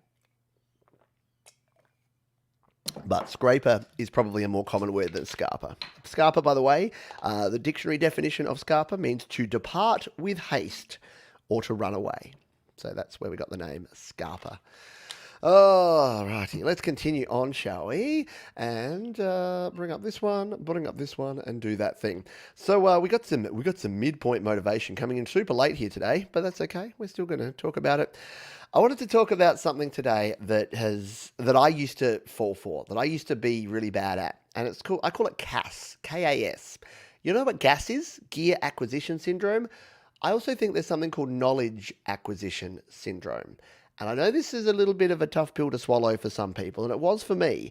And that is that it is fine and dandy, like sour candy, to listen to podcasts, to watch YouTube videos, to buy courses, to do tutorials, or at least watch tutorials. But if you're not applying any of the skills or knowledge that you're acquiring, you're not doing yourself the best service. So I wanted to just put it out there this week that to tell you a story from 5 years ago, I used to love watching Graham Cochran. I used to love watching Joe Gilder. I'm trying to think who it was back in the Patrick Baird over at the GarageBand Guide. I like watching all these guys, and I'd watch a heap of their videos, and I'd sit down for 2 hours and I'd watch a bunch of YouTube, and then I'd turn it off and I'd go, I feel all motivated. Right, off to play video games. And I wouldn't put any of the stuff to use. I'm like, it's okay. I'm just absorbing it all. I'm just learning this stuff. And it wasn't until I went, actually, Pete, that's BS, buddy. You've got to start creating your own music. And that's where I said, well, no one's really doing GarageBand iOS. And that's where I said, well, Pete, you have to do your own iOS tutorials in GarageBand. And so I started doing that, and that's a whole different story. But it wasn't until I started applying those things. So EQ is fine. You can explain EQ to someone by saying it is just a volume dial at different frequencies. So imagine you have bass, mids, and treble, low, medium, and high, and you've got 3 volume switches. If you turn down the low, that's like dropping your EQ at the bottom end. If you turn up the high, it's like turning up your EQ at the high end. That's a pretty simple concept to understand. Until you start applying that to vocals, bass, guitar, drums, mixes, you don't really know how that actually affects you, and you don't know how it's going to impact you and your music. So, my motivational point for this week is stop watching. No. Watch the YouTube videos, definitely engage with the communities, have the discussions, learn the things, but more than 50% of your learning experience should be application. Practical learning is as important, if not more important, than theoretical learning. What do you think? Do you have CAS? Do you often spend time learning about things but not applying them? I know I sure did, and I still do. I'll still sit down and watch Rick Beato videos just because I find them interesting and entertaining, and I learn a bunch of stuff. But do I actually do it? I don't know. I don't necessarily. Yes, CAS all prep, no do, no good. Exactly right. Yeah, I'm guilty of that too. Yep, Mark's guilty of that. I'm guilty of that too. Absolutely. Don't just eat cake, but yeah, have your cake and eat it too. Bake your cake and eat it too. Oh, there you go. Barry Glenn says the first band I was in was called the Satellites, and we were introduced as the Satellites. The satellite, as in like setting something on fire? That was weird. Yeah, Gary's just being distracted. He saw a kitten with brown fur. Brown fur. There you go. All right. Mike Feligno says, Pete, could you go over his to map live loops in GarageBand with my Minilab Mark II? That's a pretty specific question, so I'm not sure. But yeah, what I would do when you got more specific stuff that I don't have the gear for, or we can't have time to do here, the Create, Record, Release Facebook group. I know some people say, oh, but I'm not a Facebook user, and I get you, I hear you. But we've got a super cool community over there. And even if you join Facebook, don't tell any of your friends or family. Don't get involved in any of the BS politics or anything else. Just join a couple of groups. And one of them is this one here, Create, Record, Release. 848 members, and 847 of them are awesome people. And then there's me. No, that's not. But yeah, there's a heap of good people there. We share all the videos, obviously, that we have here on the channel. But the sort of discussion that goes on there, like people are sharing their videos, they're sharing opinions, they're talking about the different things that they're creating. It's just a treasure trove of ideas and information that you're going to want to tap into. So createrecordrelease.com will shimmy you on over there to that one. Sion said you can't map live loops in GarageBand and iOS. So yeah, if you're talking about in terms of, yeah, you can't. So that's, if you're meaning your hardware, so GarageBand iOS doesn't have the ability to map stuff to your hardware. You need your hardware to do it. So Jade Star did a video recently on the Arturia, what's that little thing called? The little Arturia synth. That has the ability to map it at the hardware end. Unfortunately, GarageBand doesn't have any MIDI mapping, any MIDI learn, any MIDI CC at all. You'd need to go with something like Audio Pro or something like Beatmaker, I think has that. Cubasis has that, but not GarageBand, unfortunately. And there you go. Yes, you can join the Create, Record, Release group for free. Yes, 100% free. I'm just going to enjoy a quick sip of water from my Studio Live Today mug. StudioLiveToday.com/merch if you want to own your own Studio Live Today mug. Even water tastes better from a Studio Live Today mug. Not true, but it could be. You don't know. All right. Is Dean Nimmin still live? Let's have a look. Let's check in over live with Dean Nimmin. Oh, he is. And he's got 99 people watching. Let's go over and watch some Dean Nimmin. I'm sure he won't mind if we just pop in and see what he's talking about, because I'll probably send you over to him afterwards. See, he's got a cool purple background. That's what I need. I need a purple light.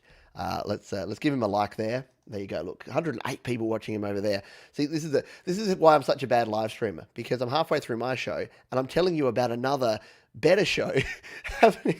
It'd be if like Channel 7 came on and said, the Channel 9 news is on right now and they're probably better. So why don't you go check them out? No, not true. But yeah, you do need to go and check out D Nimmin, because D is the man. And he was on this very show a couple of weeks ago. So hopefully he's still going in half an hour when we finish up here. All right, let's look at some hidden gems, shall we? And you folks have been busy telling me about the hidden gems we should be checking out. And I'm going to start with this one here, because this is one that came to me from our friend Mark Bro up there in Canada. And Mark says that we should all get excited and go and check out this channel. It is called Drumeo, which is interesting. And it says up there, free drum lessons. So originally the channel looked like it was called Free Drum Lessons, but now it's Drumeo, new videos every Friday. Now, this is not one that I've checked out personally, but this is one that Mark says that we should check out. And the reason Mark said it was cool is, even if you're not a drummer, learning about drums, again, don't get CAS, don't get knowledge acquisition syndrome and just learn, but learning about drumming can help you program your drums. Because again, the biggest mistake people make programming drums is not understanding that drummers only have 2 arms and 2 feet. So if you want to get a realistic drum sound, you kind of want to make sure that you're only hitting 2 hand things and 2 foot things at the same time. Otherwise, yeah, it's not going to sound realistic. So learning about drums, learning about creating drums is pretty darn cool. And this is one that, like I said, I haven't checked out yet, but I'm subscribed now and I'll be checking it out. And look, they've only got 1.9 million subscribers, so they really need your help. So go on, join there. Desolate Morning saying, I know Drumeo. There you go. And Tom has thrown the link down there in the description. So if you want to check out Drumeo, go ahead and do exactly that. The next one I want to talk about. Now, this was recommended by our friend S.M. Borthwick. And Scott says that you should check out this artist. So Drumeo is obviously some education. Scott says you need to go and check out this artist. And I mentioned him already once in the show. I couldn't agree more. It's Mr. Glenn Clark. Glenn Clark, amazing creator, amazing artist from New Zealand. He does ridiculously good videos. And the cooler thing is, so he did a video here called Love Lies Awake. So his most recent one is Quarter to Midnight, which literally made me cry on Your Music Live this week. Like, I was unable to speak by the end of it. So I definitely recommend going and checking that one out. But here's the cool thing. He actually does his videos like this one, Love Lies Awake, and then he deconstructs them. So he talks about exactly how he creates them. So let's just take a little bit of a look and listen here. We'll jump in here. This is the video for Love Lies Awake. I'll turn myself down. We'll take a little bit of a listen to this now, and then we'll take a look at a little bit of behind the scenes of this one.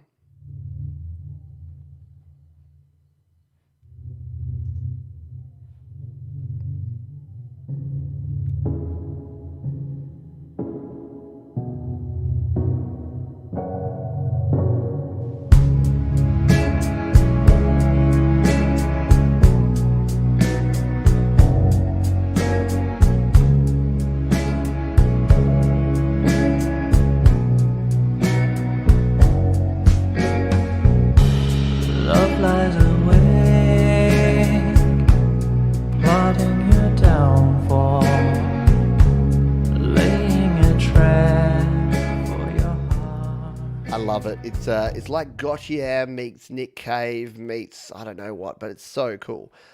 Definitely, you definitely want to check that out. But as I said, here's the cool thing. If you jump over here, you can actually see, because the video is amazing, and you can actually see how he actually created that. He's done the same here with his song Bruised. He does all these deconstruction videos. So where's this one? This is here. So let's take a look and listen at this one. So there's the song. Love Lies Awake had a There he is. deliberately vague narrative. Rather than tell a story, I used the song to describe the feeling of love, but from the perspective of it being a wild animal, hungry and on the So prowl. yeah, very, very cool stuff. You get to find out, you get to see behind the scenes of his GarageBand project there. He then talks about, I think in this one he talks about the video, does he? Well, that might, yeah, here at the end, he talks about the video creation as well. So, yeah, spoiler alert. Yeah, spoiler alert, he's not actually floating in the video, but it looks kind of cool, and you do want to go and check him out. So please do. There you go. Gary Hubbs is a big fan of Glenn Clark, as are many people around here. Mark's got some update here on Drumeo. Check out the godmother of drums doing Down with the Sickness. It's yes. See, I do know that. I do remember seeing that because I can't remember her name. Let's find it. Here we Drumeo, Down with the Sickness. Yes, it is this one. I've seen this video. I thought I'd seen one of the videos. This one here, Down with the Sickness, the godmother of drumming, Down with the Sickness. What is her name? Let's click in just so that we can give some props here. I can't remember her name. Dorothea. Yeah, I can't remember. But Taylor Dorothea? Follow Dorothea Taylor. I don't know. Anyway, you can follow that and check that out. Very, very cool. Thank you for sharing. Yeah, and Jade did interview. Exactly. Jade interviewed Glenn Clark, as did I. All the cool kids are doing it, but Jade's is more recent, and she chatted to Glenn Clark for quite a long time, as you can see here. I like that when you go to this and you hover over it, it's Glenn. It looked like Glenn was just going, ugh. Oh, Jade Starr's interviewing me. But no, it's a piece from his video for Bruised. So yeah, go and check out that one. They chat for what, an hour and 51. So there you go. I've just told you don't have Cass, and now I've said go and watch a 1 hour 50-minute video after you've just watched a 2-hour live stream. So do as I say, not as I do. Here's one for that I'm going to throw in here, and this is for you creators out there. If you are new to YouTube, or even if you're old to YouTube, and if you want to learn about YouTube, yes, there are a whole bunch of great sites like Dean Nimmin and his brother Nick and a bunch of other people that will talk to you and teach you about how to create. Roberto Blake and Daryl Eves and all, Sean Cannell. But did you know that YouTube have their own Creator Academy? And it's free. So these are the actual people from YouTube telling you how to create YouTube, how to monetize, how to get discovered, how to create videos that are going to get clicked and watched, how to produce, how to strategize your content, how to manage the money and the business side. If you are a YouTube content creator and you haven't done this, that's fine, but you almost don't have, you're not allowed to complain. Because this would be like, this is like GarageBand. This is like not reading the manual or not watching my GarageBand Essentials series right here on the channel. This is going to give you all the information you need, and it's directly from YouTube. It's constantly updated. It's in bite-sized chunks, and you can go through and do it at your own pace. So, I know I just told you don't go and do all the study and all the knowledge stuff, but if you're creating on YouTube, then jump on over and check out the YouTube Creator Academy. It's there, creatoracademy.youtube.com. It is YouTube telling you how to do YouTube. It's like people are like, the algorithm, the secrets, it's too hard. It's like, no, YouTube sit down and tell you, here's all the things you need to worry about. Here's the things you don't. There you go. So go and check out the YouTube Creator Academy. Hopefully that's one that some of you may not have seen. Our friend Clayton Von Kluge has got a suggestion for us here, and he has suggested this YouTube creator, which is Doorless Jammin'. Now, I'm completely unfamiliar with this. Apparently, it is someone called Jade Wee, another Jade. No competition here, but Jade Wee. And yeah, she's got some pretty cool looking stuff. So yeah, again, different sort of doorless stuff, using NPCs, using keyboards. If you're into your gear and you want to see someone creating, it looks like there's some cool stuff here, and it almost looks like it's got some nature integration going on here. So I'm definitely going to go and check this one out myself. So if you haven't, yeah, maybe worthwhile going and checking it out. It looks like a lot of cool stuff. And Clayton Von Kluge is a very cool member of the community here. So yeah, I trust what he's got to say. Well, a backpack for musicians. All right, that's going in my watch later. All right, that's what I'm going to go and watch afterwards. Let's just take a quick squiz at this, shall we? Sponsored by DistroKid. Cool. There you go. She's part of the DistroKid stable. I like it. Oh, that's sponsored by DistroKid Upstream. There you go. And there's showing a cool backpack for creators. I actually need a new backpack. Two of my zips are now broken. So this could be ideal, perfect timing for me. There you go. Tom likes it. Jade Wee is awesome. Cool. Definitely will be checking that one out. And Tom has also thrown a link to the Creator Academy down below. There's the Creator Academy, and there is Jade Wee's Doorless Jammin' channel that you can check on out for yourself.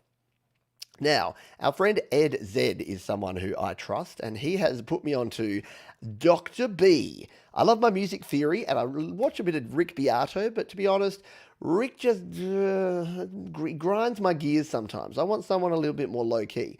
And I've only watched one video so far, but I'm already impressed, and I'm going to check out more. Anytime you got someone with a whiteboard, I love it. I love a bit of whiteboard teaching. So I'm going to be checking in and watching some Dr. B music theory here with Christopher Brelox. And again, if our man Ed Z is recommending him, he must be a cool dude, and he's got a beard. So win, triple win there. We'll go check out Dr. B, music theory, and more. Let's just watch him on the whiteboard here for a minute. We'll jump into the middle. Yeah, there you go. You can tell that this guy knows what he's doing and knows how to teach because, yeah, he's got some really clear stuff beyond the basics. I might be watching this video. There you go. That one's going into the watch later as well. We'll share it.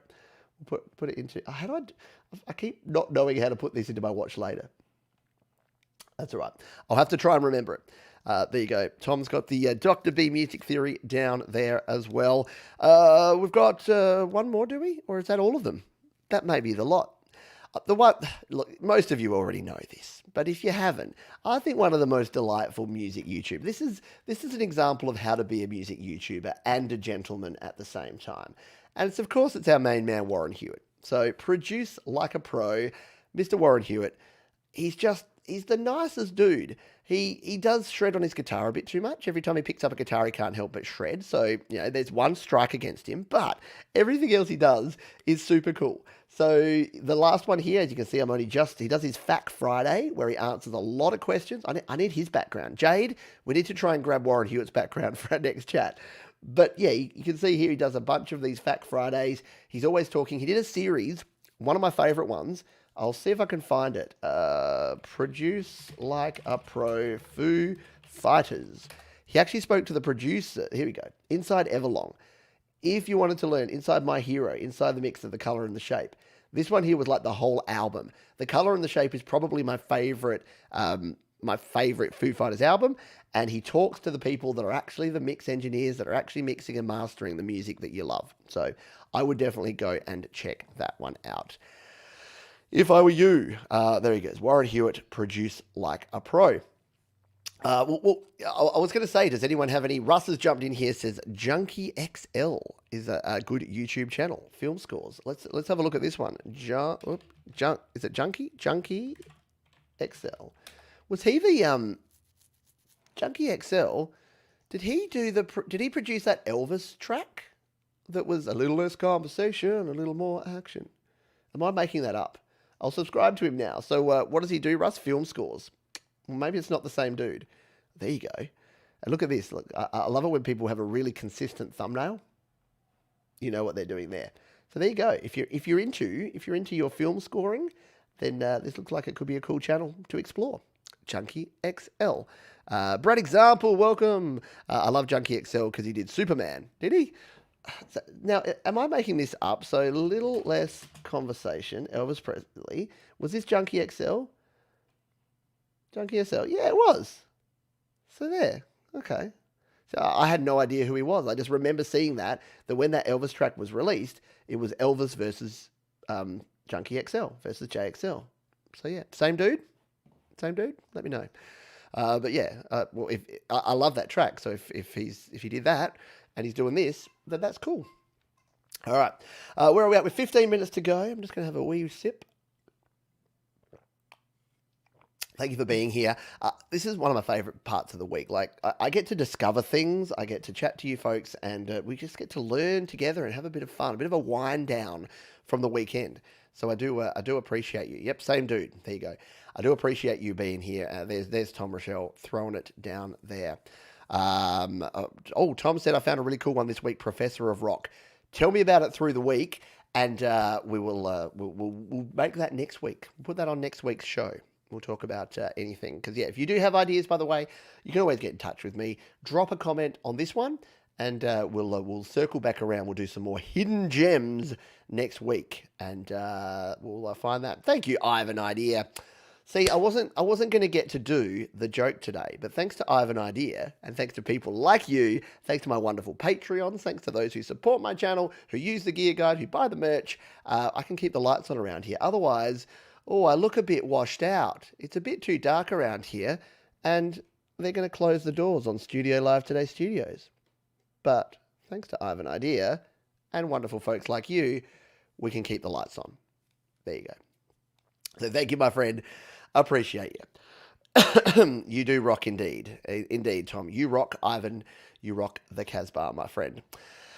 I've got other things here, but I'm a bit intrigued by this tape now, and I kind of want to hear some of it, and I want to see if we can quickly do something with this. I wonder if we can go directly into here. Yeah, that's what I'll do. Okay, so what I'm going to do, I'm going to grab this tape that we were talking about before, which is Built to Last, read by the authors, this business tape. I'm going to throw it into the cassette player here. I'm going to unplug my iPad here from my powered hub. So it's going to get off the machine for now. So here's my iPad Pro. This is what you usually see from the other angle. I'm thinking if we plug the tape, because we should have enough power in here to go directly into the USB plug of this. So if I grab the cable I was using, this one here, and go directly into the USB plug, this should actually get around some of that additional noise. So we should get the purest possible signal because we're going straight in via the USB into the adapter here of the iPad. And then if I had the right cable, I'd be able to send the audio back out. But what we'll do is we'll just record a little bit of audio. So we're going to plug back into this sucker. We'll plug in and we'll see if it's going to work. Is it going to power it up and is it going to work? Because I'm just too intrigued to not try it, right? Okay. We'll need to go back over to audio share. Now, are we still sharing? We are still sharing, so we should be able to jump over here, and you should now be able to see my gear. There we go, and we can come in here, and we can, see, what is it doing? Oh, it's not connecting. because it's just the audio going in there is just my voice. So it's not connecting there. Yeah, it's just the iPad. So this is not probably going to work. It's not going to have enough power to power it up. Plug it in again. See if it comes across. This could be an epic fail. What if we plug in the other weird USB plug that's here? This may be a fail. We may have to go back to the drawing board. No, nothing there. It's not coming through. So that's a disappointment. Because I was hoping we could plug directly into there, but we can't. So we'll go back. We'll go back to the original setup. We'll go back through. But this time, what I'll do to ensure that we have no interference, I'll turn off everything in the powered hub. So I don't have any of my drives. I don't have my Steinberg interface there. I'm going just the tape player into the powered hub. Now that I've connected, there we go. Now it's gone away. So now it's got just our tape player. If we slide from the top and we tap on there. There it is, USB audio device. So again, we're not going to be able to hear it, but we're going to be able to record it. And this time, we'll record it with the same stuff there. And we'll hit record, we'll hit play on the tape here. We'll hit record.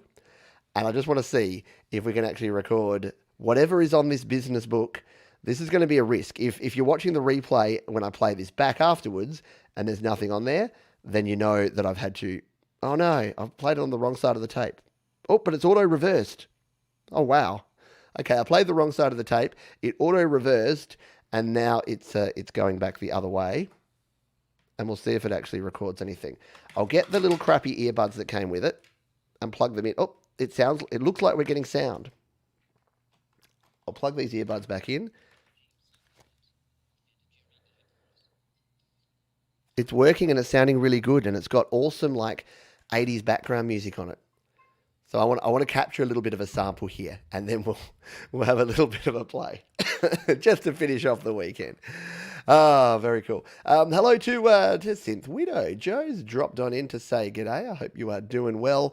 Redacted says that the iPad Pro will be a Mac Mini killer if they implement Pro apps or macros, because Mac Mini 8 256 is $699.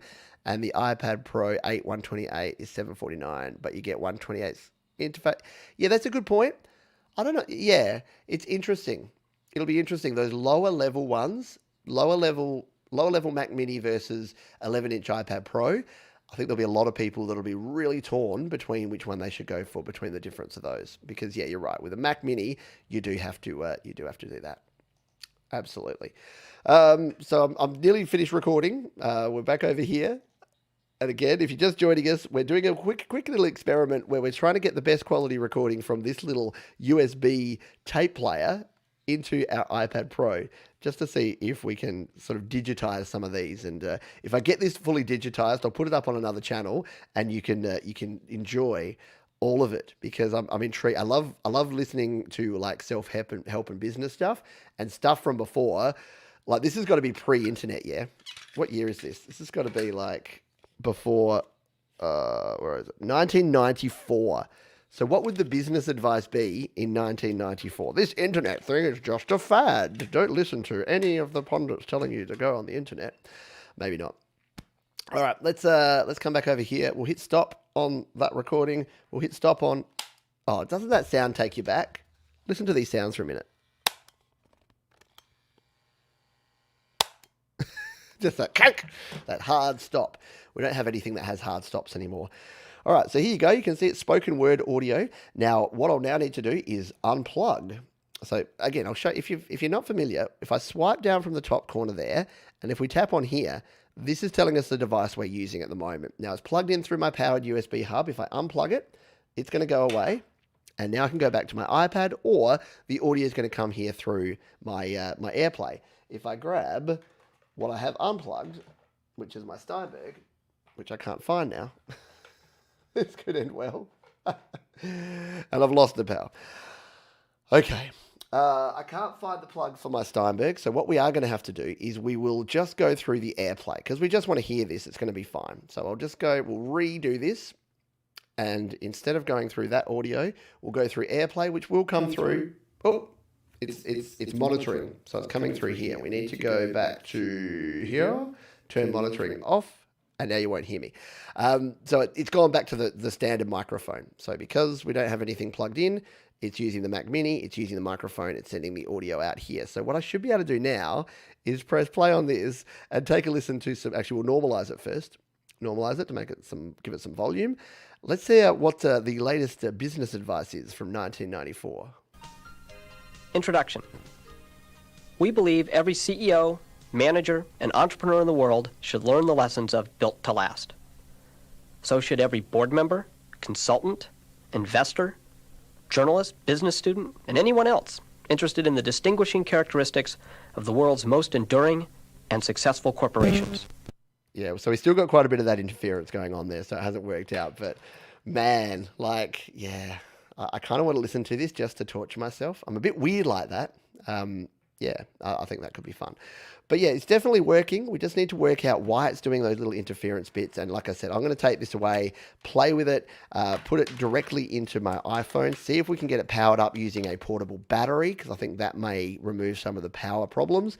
And the other thing I might try, I do have a boombox over there, so maybe we compare this to actually buying a boombox and using the standard headphone out, going into something like my Steinberg UI22C. Almost sure we're going to get a better quality, but yeah. Need the Tape Hiss app.